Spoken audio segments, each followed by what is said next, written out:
তালিবান যুগ। আমাদের পুলিশের অফিসার যারা আছেন তারা কি শুনতে পাচ্ছেন? নাকি বিধায়ক মাসে মাসে কানে বোঝার জন্য তুলো পাঠায়?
আমাদের কর্মীদের কাছ থেকে 10,000 টাকা করে ফাইন নিয়েছে।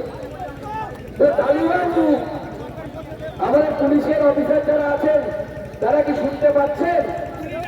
নাকি বিধায়ক মাসে মাসে কানে বোঝার জন্য তুলো পাঠায়?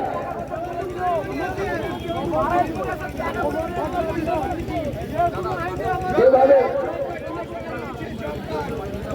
দুর্নীতি হয়েছে, আমাদের অভিজিৎ রায়কে যেভাবে মারা হয়েছে, গত কয়েকদিন আগে এগিয়ে মেরেছিল সহসভাপতি, যারা মার খাচ্ছে তাদেরকে অ্যারেস্ট করছে, মিথ্যা মামলা দেওয়া হচ্ছে আমাদের কর্মীদের বিরুদ্ধে, কর্মীদেরকে ফাইন করা হচ্ছে।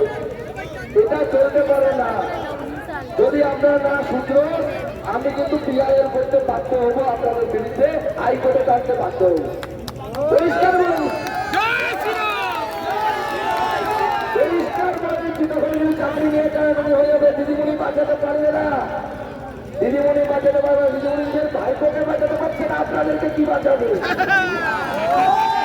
দিদিমণি ভাইপোকে বাঁচাতে পারছে না,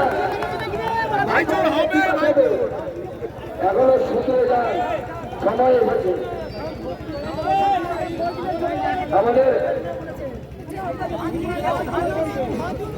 আমাদের ডেপুটেশন কাজ সম্পন্ন হয়েছে। আমি এখানে আছি, চিন্তা নেই। যতক্ষণ না পর্যন্ত আপনারা শান্তিপূর্ণভাবে ফিরে যাচ্ছে, ততক্ষণ পর্যন্ত আমি এখানে থাকবো।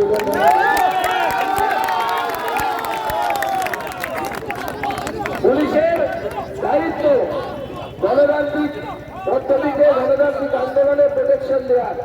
আর মনে রাখবেন, কোন একটা গাড়িতে যদি হামলা হয়, আমি ফোন করবো, আমার নেতারা ফোন করবে, সবাই গাড়ি ঘুরিয়ে নিয়ে আবার চলে আসবে, ওইখানে সবাইকে পেটাবো।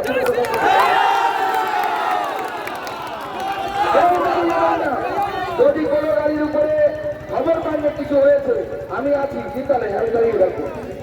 আপনারা আমার কল পেয়ে ওখানে পৌঁছে যাবেন, ঠান্ডাও নিয়ে আসবেন, আর এত সরু বাচ্চা দিয়ে হবে না, বাস নিয়ে আসবে, বাস নিয়ে আসবে। আমাদের ডেপুটেশন কর্মসূচি আমরা এখানে সমাপ্ত করব। আমি জেলা সভাপতিকে বলবো সবাইকে ধন্যবাদ জানাতে। আপনারা যতক্ষণ না ভালো করে উচ্ছৃঙ্খল ভাবে শান্তিপূর্ণ ভাবে বাড়ি ফিরে যাচ্ছেন, আমি উদয়নারায়ণপুর ছাত্রী